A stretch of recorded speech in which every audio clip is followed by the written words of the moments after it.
பீகாரில் நடந்த சட்டமன்ற தேர்தல் செல்லாது திடீரென்று அறிவித்த நீதிமன்றம். பாஜக அதிர்ச்சி. சற்று முன் கிடைக்கப்பெற்ற செய்திகள். பீகார் சட்டமன்ற தேர்தலில் பாஜக மிக பெரும் வெற்றியை பதிவு செஞ்சிருக்கு. வாக்கு திருட்டு போன்ற குற்றச்சாட்டுகளை எதிர்க்கட்சிகள் வைத்திருந்தாலும் அது இந்தியா கூட்டணிக்கு பெரிய அளவில் கை கொடுக்கல. பாஜகவின் இந்த வெற்றிக்கு காரணம் என்ன என்பது குறித்து தற்போது தகவல்கள் வெளிவந்திருக்கு. அதாவது மகாராஷ்டிராவில் பாஜக எப்படி தனது வாக்குகளை ஒருங்கிணைத்ததோ அதே போல தான் பீகாரிலும் பெரிய அளவுக்கு வாக்குகளை பெற்று வெற்றி பெற்றிருக்கு. பாஜக எப்படி இவ்வளவு வாக்குகளை வாங்கியது என்பதில் பிரச்சனைகள் இருக்க தான் செய்யுது. ஆனால் அதெல்லாம் இரண்டாம் பட்சம். இந்த விமர்சனங்களை கடந்து ஓவர்டேக் செய்து தற்போது பாஜக வெற்றி பெற்றிருக்கு. கடந்த 2020 வெற்றி பெற்ற தொகுதிகளை காட்டிலும் இப்போது கூடுதலாக 40 தொகுதிகளில் பாஜக வெற்றி பெற்றிருக்கு. இது மிக பெரும் எண்ணிக்கை.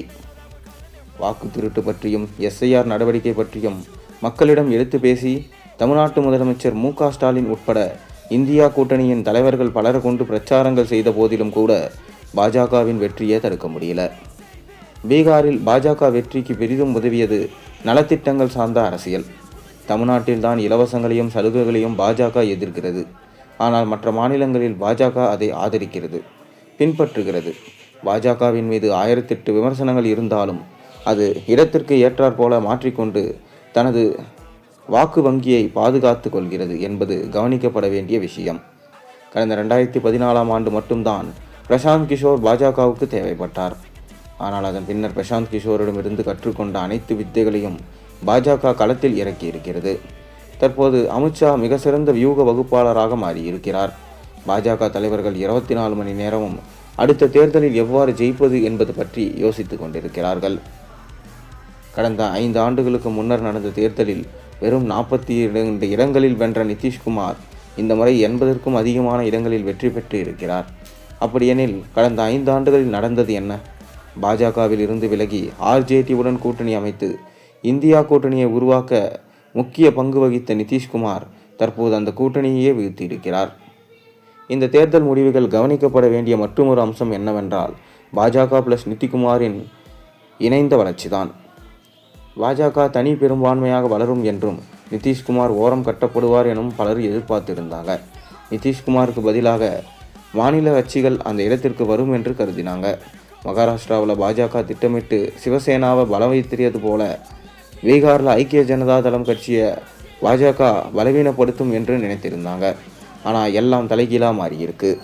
இந்த தேர்தலில் பாஜக ஐக்கிய ஜனதா தளத்தை தன்னோடு இணைத்து கொண்டு பணியாற்றி இருக்கு. எனவே தான் 2 கட்சிகளும் சேர்ந்து 160க்கும் மேற்பட்ட தொகுதிகளை கைப்பற்றியிருக்காங்க. வழக்கமாக பெண்கள் வாக்குகள் நிதிஷ்குமாருக்கு போகும். ஆனால் இந்த முறை ஆர்ஜேடியின் வாக்குகளும் காங்கிரஸின் வாக்குகளும் சேர்ந்து நிதிஷ்குமாருக்கு போயிருக்கு. 10,000 ரூபாய் வழங்கப்பட்டது இதற்கு முக்கியமான காரணமாக இருக்கலாம் என சொல்லப்படுகிறது. அதே போல நிதிஷ்குமார் மீது ஊழல் இல்லாதவர் என்கின்ற இமேஜ் இருக்கிறது.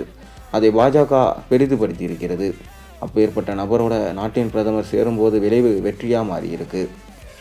பாஜக எங்கு விட்டு கொடுக்க வேண்டுமோ அங்கு விட்டு கொடுத்திருக்கு, எங்கு அடிக்க வேண்டுமோ அங்கு இறங்கி அடித்திருக்கு. இதுதான் வெற்றிக்கான காரணம்.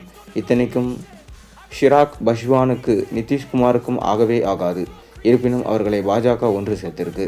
இதுதான் சோஷியல் இன்ஜினியரிங். இதை செய்தால்தான் பாஜக வெற்றி பெற்றிருக்கு. இந்தியா கூட்டணியில் இது சாத்தியில்லாமல் போய்விட்டது.